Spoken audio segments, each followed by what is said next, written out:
respostas estão em quem tudo pode mudar, tudo pode fazer.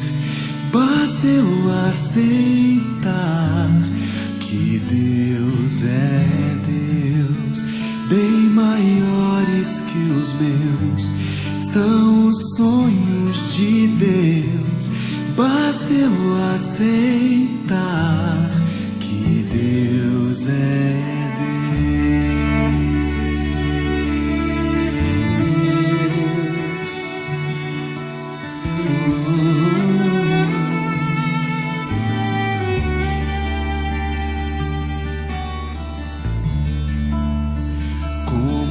entender os caminhos de alguém que movimenta o universo inteiro, sabe os lugares que vou percorrer, move montanhas por mim em segredo.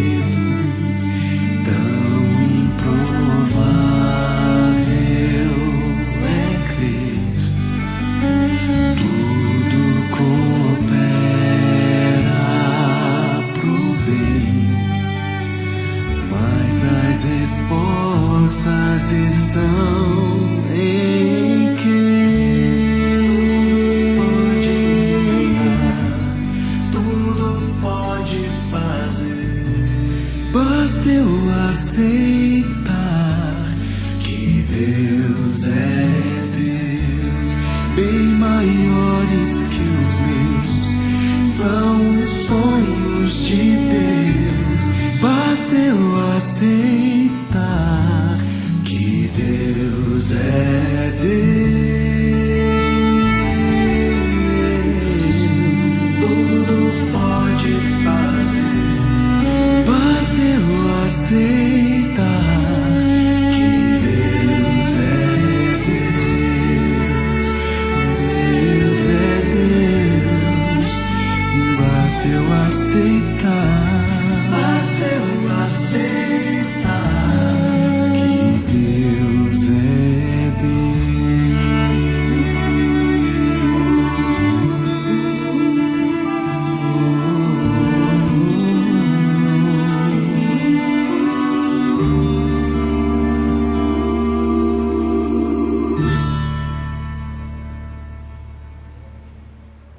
Hoje eu estou com vontade de começar o programa olhando para a palavra e cantando para ela. E eu queria que você cantasse junto comigo. É uma música tão antiga que não é muita gente que canta, mas me deu uma vontade de cantar essa música. E se você souber, canta comigo. Ela assim, ó. Eu amo a Bíblia preciosa, pois seu valor é sem par. Quero ouvir. Tesouro assim não há para mim, oh, nada pode igualar. Jamais abandono a Bíblia, a bela, belíssima Bíblia. Jamais abandono a Bíblia, que tão preciosa é para mim. Fecha os olhos. Ó Deus amado, muito obrigado por esse livro tão precioso e maravilhoso, onde está o poder do Senhor, porque aqui está a sua palavra, é por ela que o Senhor fala. Aqui está o seu poder na nossa vida. Essa noite, Senhor, reconstrói a nossa vida, reconstrói a vida dos seus filhos que a têm destruído dia a dia por sua teimosia, orgulho, por suas próprias escolhas. Reconstrói a vida daqueles que têm tido a sua vida destruída por pais e mães que não se unem, que não se humilham, que não se amam. Reconstrói, Senhor, a vida daqueles que já te esqueceram há tanto tempo, que não sabem mais o que é ver a tua luz. Ó Senhor, ajuda-nos a abrirmos o nosso coração à tua palavra e que jamais a abandonemos, em nome de Jesus. Amém, Senhor. Quero convidar você para abrir a sua Bíblia em Gênesis. Eu tenho que confessar para vocês que Gênesis é o meu livro predileto da Bíblia. Deu para perceber já, não? Acho que deu, né? Mas é com certeza o meu livro predileto da Bíblia. Eu quero ler um texto aqui com vocês. Gênesis 28, ou 1, 28, desculpa. Gênesis 1, 28. Vamos ler o 27 também. Criou Deus, pois, o homem à sua imagem. A imagem de Deus o criou. Homem e mulher os criou. E Deus os abençoou e lhes disse: sede fecundos, multiplicai-vos, enchei a terra, sujeitai-a, dominai sobre os peixes do mar, sobre as aves do céu e sobre todo animal que rasteja pela terra. Agora eu quero que você leia outro texto junto comigo. O texto é Apocalipse, capítulo 4.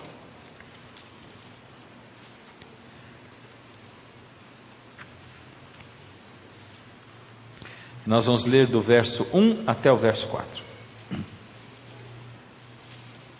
Você gravou o primeiro texto, não gravou? Gravou? Não é se decorou ele todo não, mas você gravou o que Deus está dizendo ali, né? Tem na sua mente. Vamos ver agora. João está dizendo, aí diz que é uma visão do trono de Deus, e segundo o que nós aprendemos esses dias, o trono de Deus no céu fica onde? Dentro do santuário de Deus que está lá no céu, exatamente no lugar santíssimo do santuário.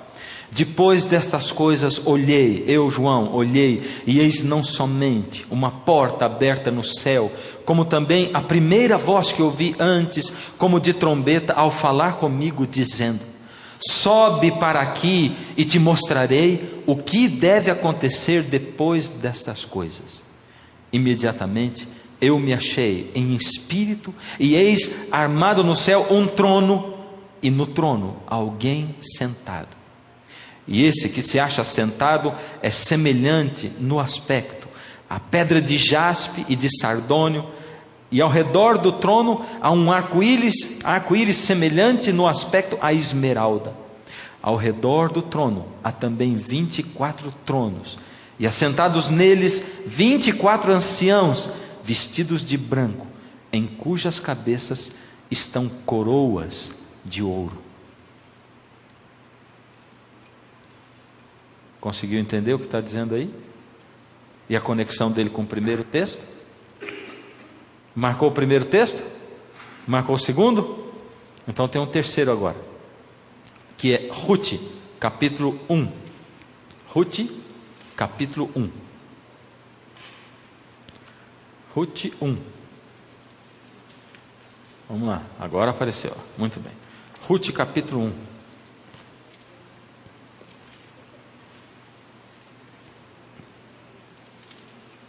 Do verso 1 em diante.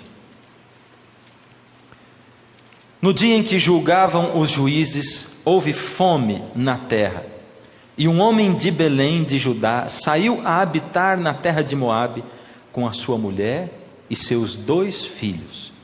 Um homem de Belém de Judá saiu a habitar na terra de Moabe com a sua mulher e seus 2 filhos. Esse homem se chamava Elimeleque e a sua mulher Noemi. Os filhos se chamavam Malom e Quilion, eram efrateus, de Belém de Judá. Vieram à terra de Moabe e ficaram ali. Morreu Elimeleque, marido de Noemi, e ficou ela com seus 2 filhos, os quais casaram com mulheres moabitas. Era o nome de uma Orfa e o nome de outra Ruth, e ficaram ali quase 10 anos. Morreram também ambos, Malom e Quilion, ficando assim a mulher desamparada de seus 2 filhos e de seu marido. 3 textos na Bíblia, um no Gênesis, lá no começo, o outro lá no Apocalipse e outro em Ruth, um pouco antes do meio da Bíblia. Qual é a ligação que tem esses 3 textos da Bíblia? Bom, vamos começar pela história de Ruth, já que foi a última que nós lemos. A história de Ruth, ela é uma das histórias mais lindas da Bíblia, e nenhuma história tem tantos personagens, tanta gente boa como tem a história de Ruth. Nessa história de Ruth estão personagens, um melhor do que o outro. E ela é tão maravilhosa, tão bonita, que ela é um exemplo do que representa a história desse mundo, desse planeta. E você vai entender por quê. Na Bíblia não existe nada que foi colocado ali por acaso. Cada coisa, cada palavra, cada vírgula, cada tio tem um propósito, um sentido, um alvo especial. E quanto mais você estuda a Bíblia para conhecer a Bíblia, mais Deus se comunica com você e fala com você através da Bíblia, porque quando você lê a Bíblia, você a entende melhor e Deus fala diretamente com você. Por isso a Bíblia serve para 2 coisas, e a gente vai relembrar. Ela serve para a gente estudar, e serve também para nós falarmos e dialogarmos com Deus. Quando eu em oração falo com Deus, e Deus fala comigo através da Bíblia. Através da... Vocês não vieram ainda para o culto de hoje, não é? Para o programa de hoje. Através da Bíblia. Que maravilha. Estamos começando. Na história de Ruth, esse homem chamado Elimeleque, que tinha sua família ali em Belém de Judá, esse homem casado com uma mulher chamada Noemi, com seus 2 filhos, Malom e Quilion, eles estavam passando por muitos problemas, estavam com dificuldades financeiras, veio tremenda seca na terra onde eles moravam. Eles faziam parte do povo de Deus, eles tinham a palavra da verdade, eles seguiam ao Deus vivo de coração. E esse homem que servia ao Deus vivo de coração, chamado Elimeleque, casado com Noemi, pai de Malom e Quilion, no meio do desespero, do problema, no meio da aflição, quando eles estavam passando por privações físicas, porque eles não tinham comida, não tinham alimento, aos poucos ele foi tendo que se desfazer das suas propriedades, perdeu tudo. E Elimeleque finalmente, depois de perder tudo, pensou: quem sabe seria melhor se eu saísse da minha terra e eu fosse para outro lugar. Muita gente hoje pensa assim, não é? E tem gente que rapidamente decide e diz assim: eu estou esperando uma prova de Deus. Sabe o que eu fiz? Eu estou tentando ir para os Estados Unidos. Eu fiz uma oração para Deus, já disse para Ele: Senhor Deus, se o Senhor me der o visto lá no consulado, eu vou lá para a América. Eu estou pondo Deus à prova. Mas isso é pôr Deus à prova? Acho que é uma prova muito fácil, porque tem pelo menos 50% ou mais de chance de você poder ir, ou pelo menos 10%, ou pelo menos 20%. Quem sabe seria bom a gente fazer provas com Deus com coisas impossíveis, não com coisas tão possíveis, não é? Porque se você põe Deus à prova, e alguns dizem assim: Senhor, porque o Senhor deu aquela prova para Gideão, e ele pôs a lã do lado de fora, e num dia ele falou assim: eu vou pôr essa lã para o lado de fora, e tem que estar molhada a lã, e o chão seco, e o Senhor fez isso. Mas ele era ainda um descrentezinho, e ele disse: Senhor, o Senhor me desculpa, mas o meu coração é duro, e nós somos assim. Por isso Deus põe a história desses homens na Bíblia, para nós nos identificarmos, para nós não acharmos que eles são melhores do que nós, para nós olharmos e dizermos assim: se ele pode, eu posso também, porque ele é tão humano quanto eu. E ele diz assim: Senhor, então por favor, agora ao contrário. E foi o contrário, estava o chão molhado e a lã seca. Aí sim, 2 coisas impossíveis. A primeira já era impossível, e aconteceu o contrário no dia seguinte, impossível. Quem sabe você podia orar para Deus e dizer assim: Senhor, eu vou fazer uma prova ao Senhor. Se amanhã, ou nessa semana, ou nesse mês, vou dar um mês, Senhor, o cônsul dos Estados Unidos bater na porta da minha casa e disser: boa noite, eu vim trazer a vista para você ir para os Estados Unidos. Aí pronto, eu vou. Isso é uma coisa impossível, ou não é? Impossível. E ele fez isso, saiu da terra dele, levou a família dele todinha. Ele foi para a terra de Moabe. Ele foi exatamente para o meio de um povo descrente, não crente, de um povo idólatra, de um povo que adorava ídolos, adorava a outros deuses, que não acreditava na Bíblia na qual Elimeleque acreditava. E ele foi levando os seus filhos, jovens, ainda solteiros, e ele trabalhou lá. Embora ele fosse um homem sincero e fiel, ele tinha tomado uma decisão difícil na vida dele. Depois de perder tudo, ele abandonou a terra dele e foi para fora. Eu não estou dizendo que ele estava certo ou que ele estava errado. O fato é que depois de algum tempo, depois que Elimeleque foi para a terra de Moabe, ele morreu. E logo depois que ele morreu, os seus 2 filhos, Malom e Quilion, se casaram com Orfa e Ruth, 2 moças moabitas. Isso indica que os 2 filhos dele eram bons rapazes, porque fizeram boas escolhas, porque apesar de se casarem com moças que não eram do povo deles, que não aceitavam a Bíblia como eles aceitavam, e que não eram da fé deles, eles escolheram moças boas, que eram moças amorosas, amavam a eles e amavam aos pais deles também.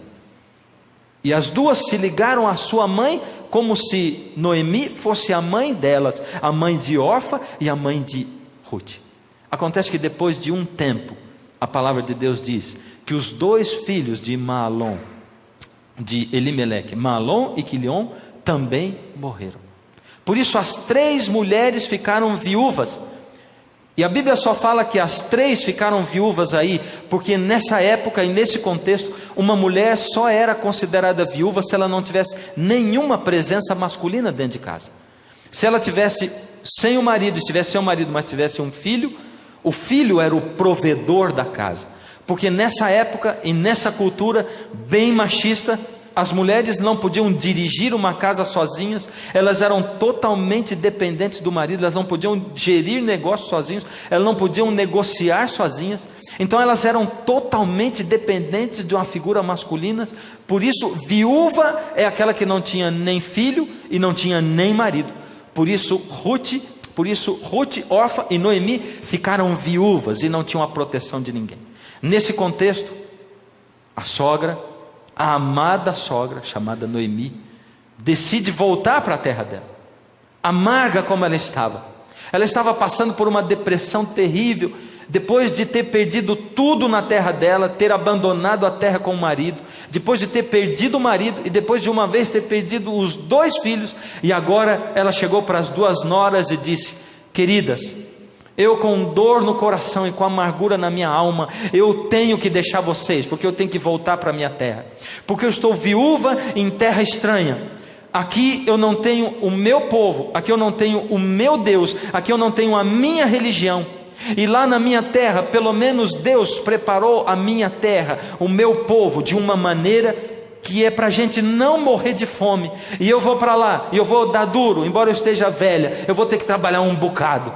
E eu vou ter que ir para colher, porque lá na minha terra, Deus disse que quando os homens forem colher nas plantações deles, eles devem sempre deixar a última mão, ou seja, eles passavam colhendo e sempre sobrava um tanto nos pés. E Deus dizia: não passa recolhendo de novo, porque deixa isso aí para as viúvas e para os órfãos, porque Deus sabia que muita gente ia ficar sem sustento, e Deus tinha leis bem claras para proteger os desprotegidos. Deus se incomoda com cada um dos seus filhinhos, e é por isso que a Bíblia diz que você não precisa se preocupar, porque se você coloca o seu coração com Deus, e se você entrega o seu caminho ao Senhor e confia nele, Ele faz o resto. Você nunca vai passar fome e nem vai faltar o que comer, o que beber e um teto. A gente não pode esquecer que Deus não promete as fortunas, Ele não promete os empregos todos que a gente quer, Ele não promete todos os namorados e namoradas que a gente deseja, e não promete todas as coisas com as quais a gente sonha, o carrão, a casona, o empregão. Mas Deus diz assim: não se preocupe, porque não vai faltar o pão e a água e um lugar para você dormir, para você não dormir no meio da chuva e no relento. Eu vou providenciar para você o pão de cada dia. E eu sei que muitos de vocês que estão aqui vivem dependendo do pão de cada dia mesmo.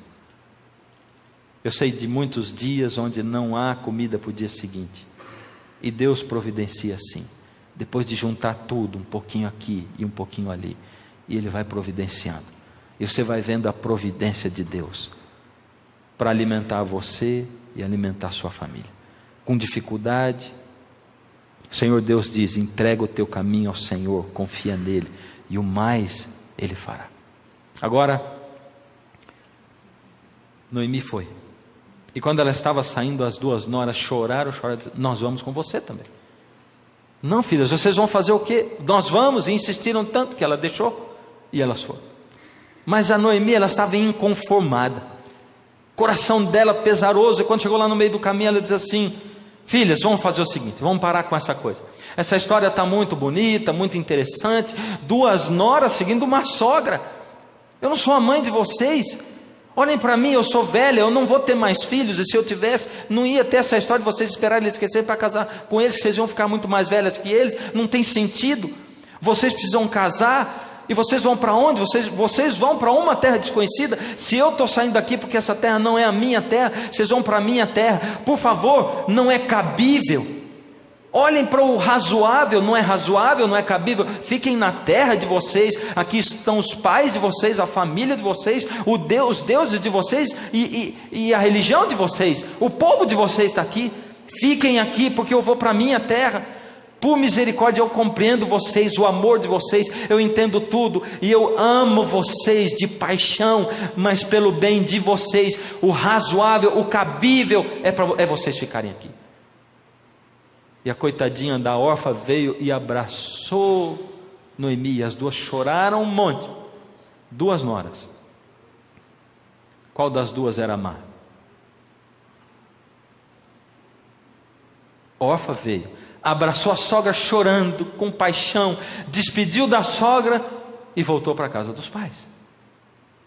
Aí Noemi olhou para Ruth e disse: Ruth, agora é a sua vez, filha, vem falar tchau para mim. A Ruth falou: agora é a minha vez mesmo, e é a sua vez de escutar. Vamos parar com essa história de ficar na minha terra, com os meus deuses, com os meus parentes, com o meu povo. Porque aonde quer que você for, eu irei também. E aonde você pousar, eu vou pousar. Porque o seu povo é o meu povo, e o seu Deus é o meu Deus. Vamos parar com essa história de cabível. Vamos parar com essa história do que todo mundo pensa e do que todo mundo faz. Porque eu não quero saber do cabível, do que todo mundo pensa e todo mundo faz. Eu não sou todo mundo, e eu não quero o que todo mundo quer para a minha vida. Eu quero mais do seu povo, e eu quero mais do seu Deus. Por isso eu sou do seu povo, e o seu Deus é o meu Deus, e eu estou no coração dele, e ele habita a minha alma. Por isso eu não posso ficar mais aqui, porque eu não sou dessa terra, eu sou da sua terra. Qual das duas era má? Nenhuma. Acontece que Ruth queria mais. Ruth não se contentava com o mínimo indispensável. Ruth não se contentava com um pouquinho assim de fé. Ela não se contentava com um pouquinho assim de Deus. Ela não se contentava com buscar a Deus um pouquinho, o mínimo indispensável. Ruth queria mais. Ela sabia que Deus é o dono de todo esse universo, que Deus tem todo o poder e toda a misericórdia, e que se com Deus não dá para ser feliz, sem Deus é impossível ser feliz. Porque se com Deus não dá para ser feliz, o problema não está com Deus, Ele está comigo. Por isso eu tenho que me entregar a Deus, porque se eu não for para Deus, para Jesus, para onde eu vou? E as duas voltaram para Belém, para viver uma vida dura lá em Belém. Agora, eu quero que você leia comigo Apocalipse, capítulo 5. Nós lemos o 4, do 1 a 4. Agora nós vamos ler o 5. E vamos ler o 5, de 1 a 4. Vi na mão direita daquele que estava sentado no trono. Lembra da cena que nós vimos anteriormente?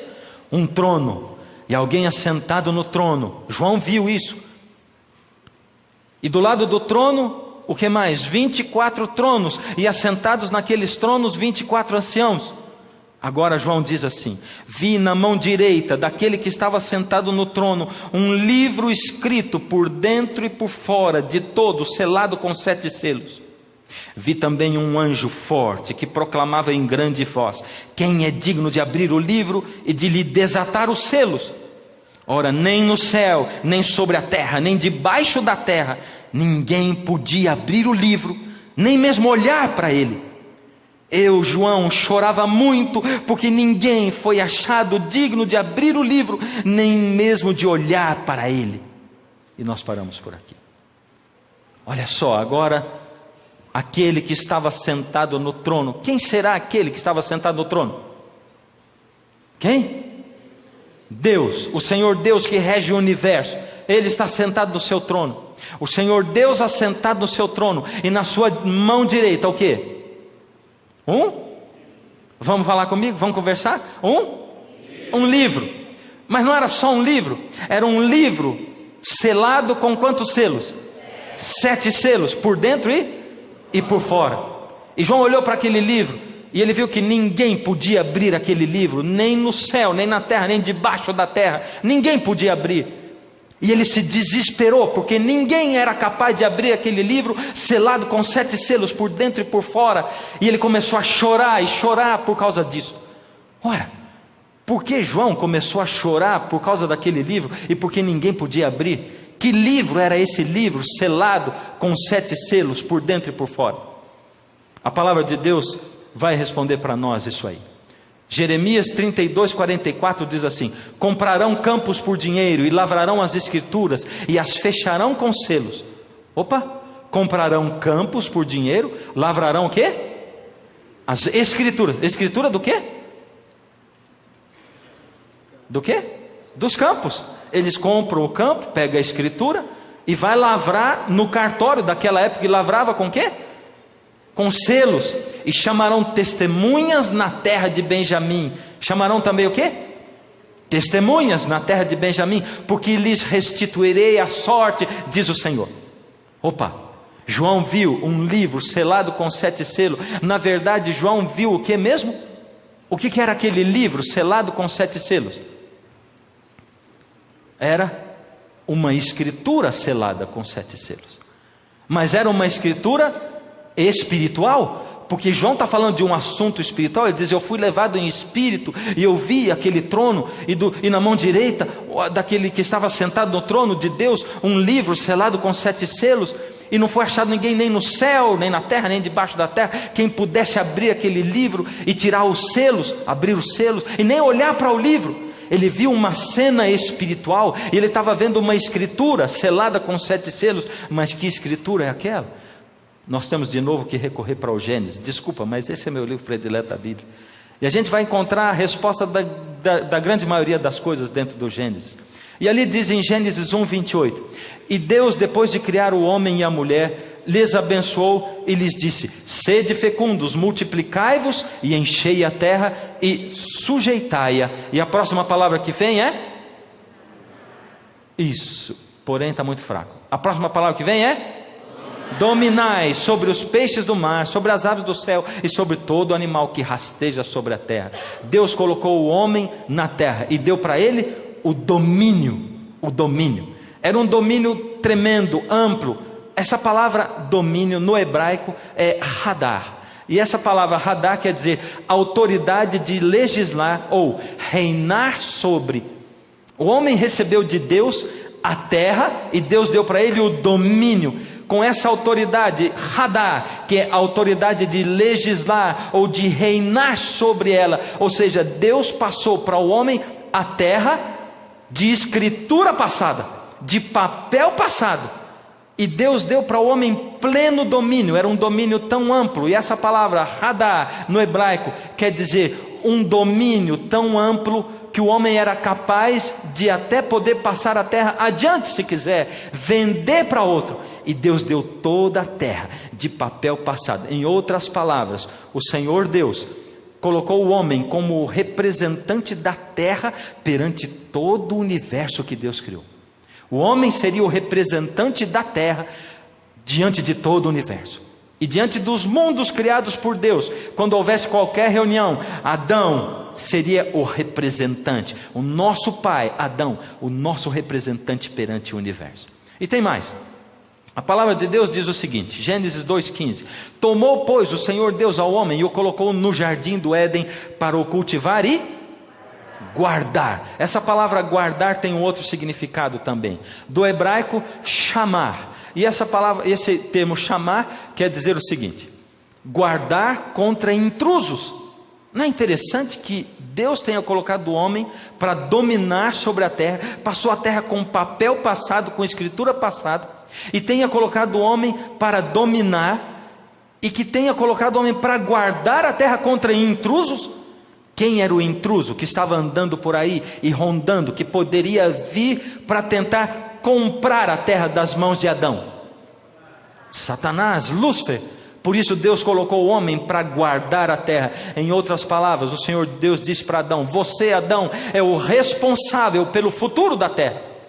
Presta atenção, Adão, porque você é o pai da terra. Eu estou dando para você uma posição de honra. Você vai me representar perante o universo, vai representar a terra perante o universo, mas você é o responsável pelo futuro da terra, porque eu estou passando para você a terra de papel passado. Mas o pecado chegou, e Adão foi convencido pela mulher, que foi convencida pela serpente, que estava tendo dentro dela, ou que estava sendo médium para Satanás. Satanás habitou a serpente e falou através da serpente com a mulher, e ele convenceu a mulher de se entregar, ou de comer o fruto, de se rebelar, e ela assumiu o papel de rebeldia, e ela convenceu Adão, e Adão se rebelou. E quando Adão pecou, de livre e espontânea vontade, com a sua liberdade de escolha que Deus tinha dado, quando Adão pecou, quando Adão se separou de Deus, ele entregou a terra de papel passado, de escritura lavrada, para quem? Para Satanás, para Lúcifer.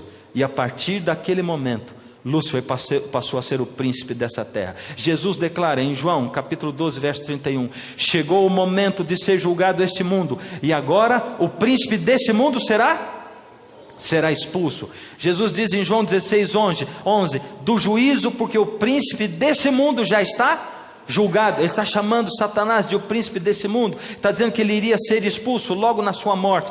Disse-lhe o diabo, agora o diabo vem para tentar a Jesus. Ele leva Jesus num lugar bem alto, e a palavra de Deus diz que ele mostrou num instante, num abrir e fechar de olhos, todos os reinos deste mundo. E disse-lhe o diabo, dar-te-ei toda esta autoridade, dar-lhe toda esta autoridade e a glória destes reinos, porque ela me foi entregue, e eu dou a quem quiser. Quem entregou nas mãos de Lúcifer, de Satanás, a autoridade, o domínio da terra? Quem foi? Adão. E agora Lúcifer chamou Jesus e disse: olha, esses reinos todos eu vou dar para você, num abrir e fechar de olhos, se você se entrega, se você prostrado me adorar. Foi o que ele disse, porque ela me foi entregue, e eu dou a quem eu quiser. Satanás passou a ser o usurpador dessa terra, e João viu a escritura lavrada da terra nas mãos do Senhor Deus, porque o Senhor Jesus tinha pego de novo a escritura, mas ela estava selada com 7 selos. Ela tinha um proprietário. Embora estivesse na mão direita de Deus, aquela escritura lavrada com 7 selos, por dentro e por fora, ela não podia ser aberta, porque ela estava em nome de outra pessoa. Por isso João se desesperou ao ver aquilo. Era o próprio futuro, o destino do planeta Terra e do ser humano, de todos nós que vivemos nesse mundo e viajamos por ele no planeta Terra. Por isso João chorou desesperadamente, porque ao ver aquilo, ninguém era capaz de abrir, ninguém podia nem olhar para aquele livro selado com 7 selos, e o número 7 na Bíblia significa o quê? Perfeição. Por isso ele era selado com 7 selos. Adão tinha entregue aquilo para Lúcifer, e agora ninguém podia abrir aquele livro. Vamos voltar um pouquinho na história de Ruth e de Noemi, de volta a Belém. Vocês estão começando a descobrir o que essas coisas têm a ver uma com a outra? E a história da Ruth, já descobriram? Não? A do Apocalipse com Gênesis já? E a de Ruth e de Noemi? Elas voltaram para Belém. Quando elas voltaram, Noemi disse: olha, vocês me chamem agora de amarga, porque eu estou amarga. E ela estava triste, depressiva, e ela disse para sua nora, e ela disse: Ruth, você vai ter que ir aos campos agora para poder colher, para a gente poder sobreviver. E Ruth ia, uma moça trabalhadeira, uma moça de Deus, uma moça de fé, ergueu a cabeça, ergueu a testa e disse: eu vou em frente, eu vou trabalhar com humildade, mas com dignidade, eu vou sustentar a mim e a minha sogra, quem eu amo. E ela foi para trabalhar.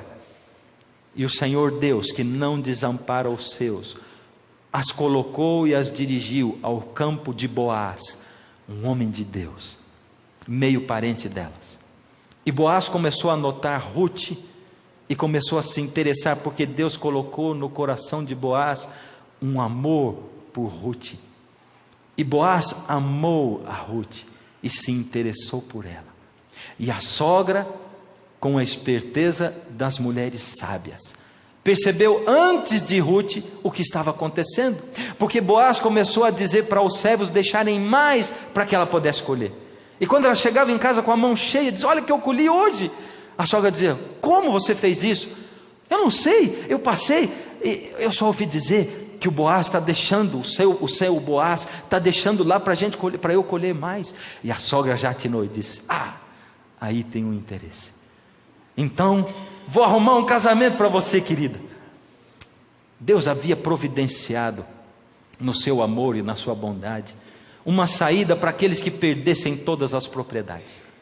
Deus tinha feito uma lei, que era a lei do levirato, a lei do parente resgatador.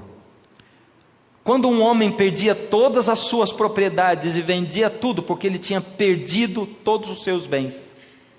E no caso de Elimeleque, que foi embora, morreu, e quando a mulher voltava viúva, o parente mais próximo se tornava o parente resgatador. E se ele tivesse dinheiro suficiente, e se ele tivesse interesse, a pessoa que tinha adquirido as terras dele era obrigada a vender para ele de volta. E ele teria também o dever de se casar com a viúva, que ainda podia ter filhos, e ele teria filhos com ela, e colocaria nos filhos o nome ou o sobrenome do marido que tinha morrido, para perpetuar a espécie, perpetuar a família, para que a família do marido não morresse. E aquilo era um motivo de honra, ainda é até hoje. A gente diz assim: o nome da minha família, eu não vou sujar o nome da minha família. Nós prezamos o nome da família. Homens e mulheres de bem prezam pelo nome da sua família.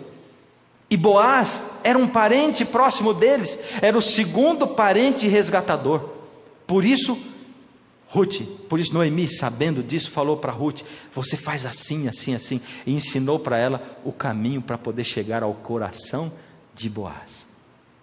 E quando Boaz descobriu que a Ruth estava disposta a se casar com ele, ele ficou feliz. Só que tinha um outro parente antes dele, um outro parente resgatador, e esse tinha o direito antes dele, ele era o segundo. Então Boaz disse o seguinte: chamou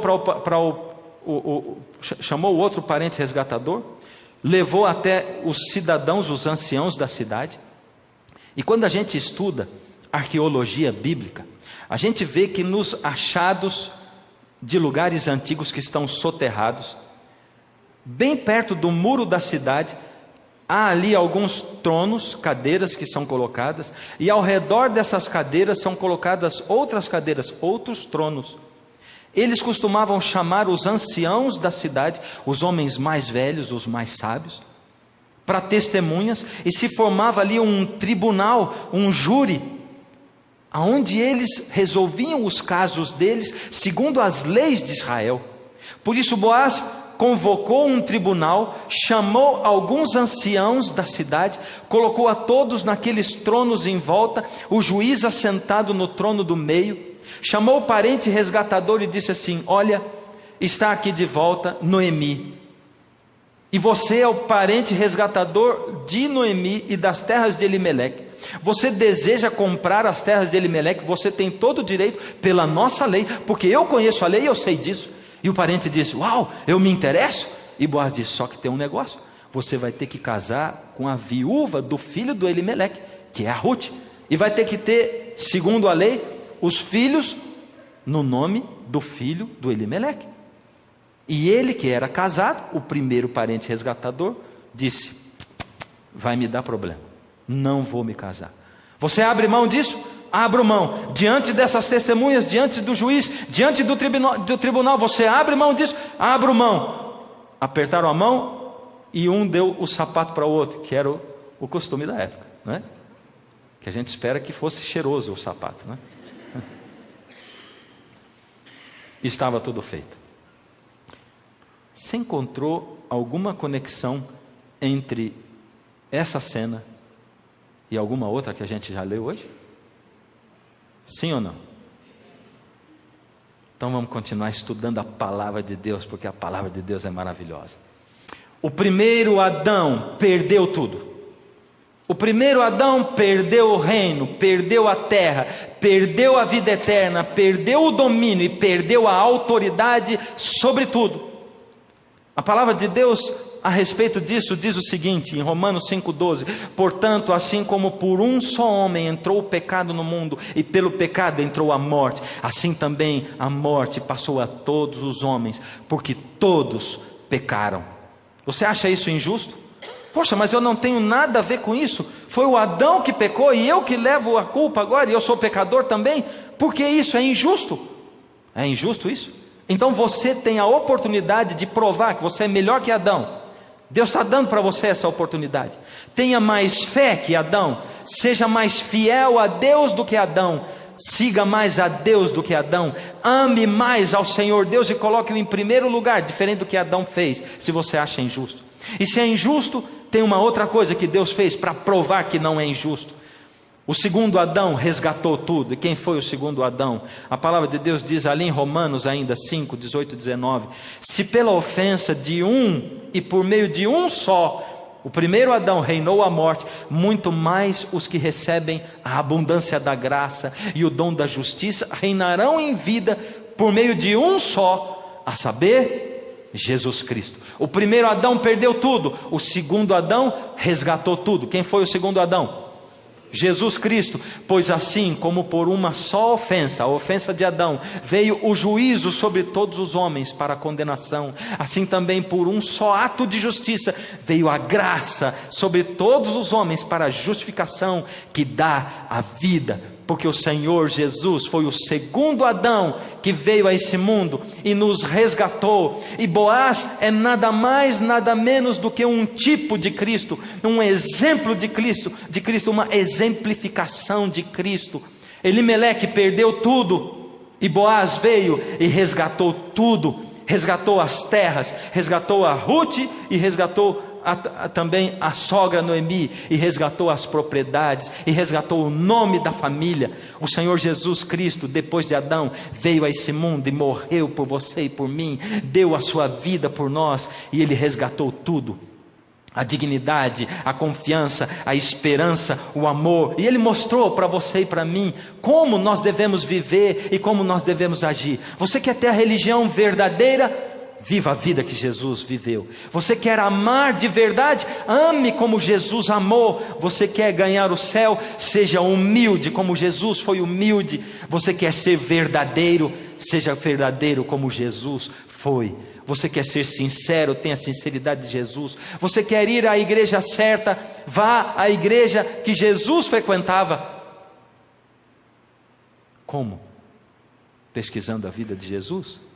E aonde a gente pesquisa a vida de Jesus? Ele mesmo diz: examinais as Escrituras, porque cuidais ter nelas a vida eterna, e são elas mesmas que testificam de mim. E agora a gente volta em Apocalipse 5, de 5 a 10. Agora você vai ver o que acontece no céu. Antes da gente ler, vamos colocar o nosso olhar de novo na cena. E vamos ver. João vê um trono. Ao redor do trono 24 tronos e 24 anciãos assentados naquele trono. Uma cena de julgamento. Na mão direita daquele que está no trono, um livro selado com 7 selos. O destino e o futuro do planeta Terra. Um planeta que foi vendido à escravidão do pecado, vendido para Lúcifer como usurpador desse mundo. O livro está selado com 7 selos, e não há ninguém no céu, nem na terra, nem debaixo da terra digno. E João, vendo que o futuro do mundo está perdido, e o futuro da humanidade, João chora, e chora copiosamente. Verso 5 diz assim: todavia, um dos anciãos me disse: não chores, eis que o leão da tribo de Judá, a raiz de Davi, venceu para abrir o livro e os 7 selos. Então vi no meio do trono e dos 4 seres viventes, e entre os anciãos de pé, um cordeiro como tendo sido morto. E ele tinha 7 chifres, bem como 7 olhos, que são os 7 Espíritos de Deus enviados por toda a terra. Essa é uma linguagem figurada para dizer do Espírito perfeito. O número 7 é o número da perfeição, da visão, da elucidação da mente de Jesus, do quanto ele é perfeito. Deus, ele é o próprio Deus. Veio, pois, e tomou o livro da mão direita daquele que estava sentado no trono. Como? Se ninguém podia nem olhar para aquele livro. Esse cordeiro, como tinha sido morto, por que ele foi e pegou? Como ele foi pegar aquilo? Veio, pois, e tomou o livro da mão direita daquele que estava sentado no trono. E quando tomou o livro, os 4 seres viventes e os 24 anciãos prostraram-se diante do cordeiro, tendo cada um deles uma harpa e taças de ouro cheias de incenso, que são as orações dos santos. Eles estavam sim no santuário de Deus, onde acontece o juízo e o julgamento, e entoavam um novo cântico dizendo: digno és de tomar o livro e abrir-lhe os selos, porque foste morto e com teu sangue compraste para Deus os que procedem de toda tribo, língua e povo e nação, e para o nosso Deus os constituíste reino e sacerdotes, e reinarão sobre a terra. E o que a gente vê logo em seguida é uma cena de adoração, os 24 anciãos se adorando e prostrando, e os anjos diante de Deus, e os 4 seres viventes, e eles louvando, dizendo: digno é o cordeiro que foi morto, de receber toda a honra, toda a glória e todo o louvor, porque ele morreu, e ele ressuscitou, e ele comprou de volta a minha vida e a sua vida também. Essa é a sua história e a minha, de um Deus que vê o fim desde o princípio, de um Deus que decidiu amar apesar de tudo, de um Deus que ama com tanta paixão, que foi capaz de verter o seu sangue na cruz por você e por mim. E a minha pergunta é: quanto você ama a esse Deus? Quanto? Tem amor aí? Ou não tem? E se não tem amor, por misericórdia, o Senhor Deus está dizendo assim: buscar-me-eis e me achareis, quando me buscares de todo o coração. Você sabe o que é de todo o coração? Durante muito tempo na minha vida eu passei me perguntando: por que Deus criou esse mundo, se Ele sabia o que o mundo seria? Você nunca perguntou isso para você mesmo? Se Deus sabe o fim desde o princípio, por que cargas d'água Deus criou esse mundo então? Sabendo que a gente ia sofrer tanto, sabendo que Ele mesmo ia morrer, por que criar? Era só Ele não ter criado, Ele teria poupado todo esse sofrimento para todos nós, inclusive a Ele. Porque Ele sonhou em ver você na eternidade, sem os seus problemas de saúde, sem a sua insegurança, sem a sua depressão, sem a miséria dessa vida que acompanha você. Deus sonhou em ver você perfeito, num lugar onde amor é amor de verdade, onde bondade e misericórdia são a palavra de ordem, e onde o Senhor Deus não é mais o cordeiro e nem o leão, mas Ele é Pai por toda a eternidade. Que momento você está passando na sua vida hoje? O que está acontecendo com você? Não consegue colocar o seu olhar nas coisas do Senhor, na palavra de Deus, na palavra de salvação que flui desse livro maravilhoso? Filho, filha, o Senhor Deus diz: chegou o tempo. Chegou o tempo de todos aqueles que são, como disse o texto de Apocalipse, de toda tribo e língua e nação, os meus sinceros de todos os lados e de todos os povos e de todas as religiões, os meus sinceros que estão espalhados por toda a terra, deles se reunirem através do batismo do Espírito Santo.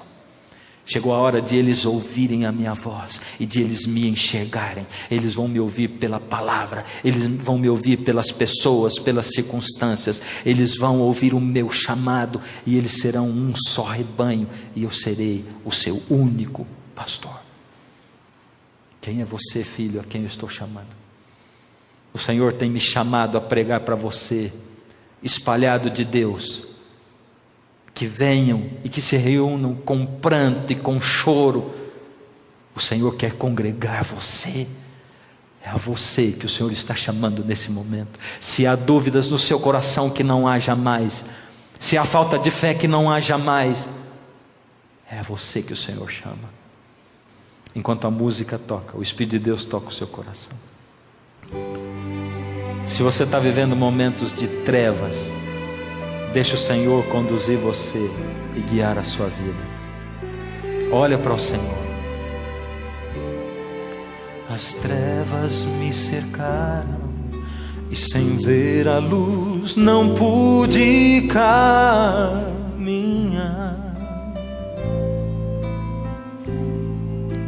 E em meu desespero a dura solidão me fez chorar. Mas eu sei que existe um Deus, e ao prostrar-me eu nem podia imaginar que o seu amor me envolveria, mesmo antes de eu poder me levantar. Senti brilhar a luz que aquece o mundo, como se o sol quisesse em mim morar. Foi bom sentir meu coração mudando.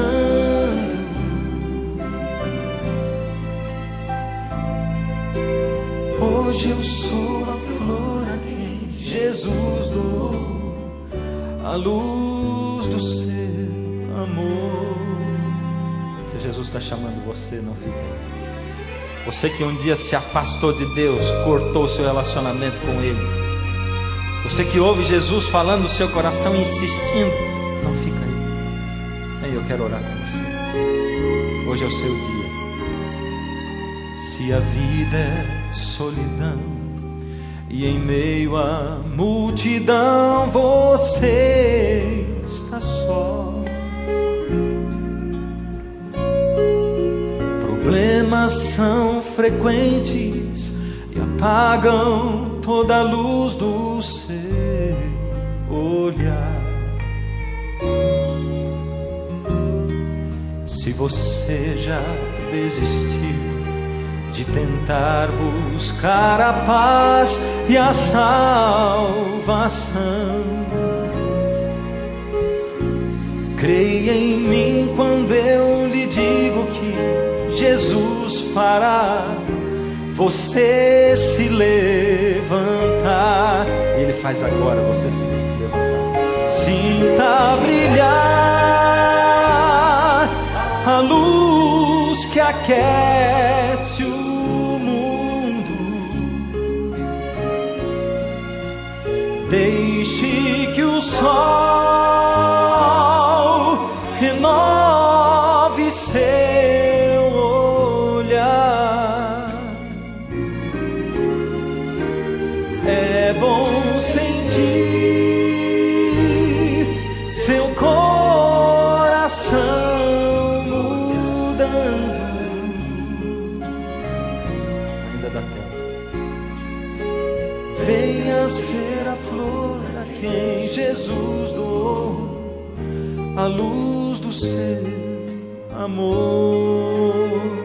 Ainda dá tempo para você. Você vai ser a flor a quem Jesus doou, a luz do seu amor.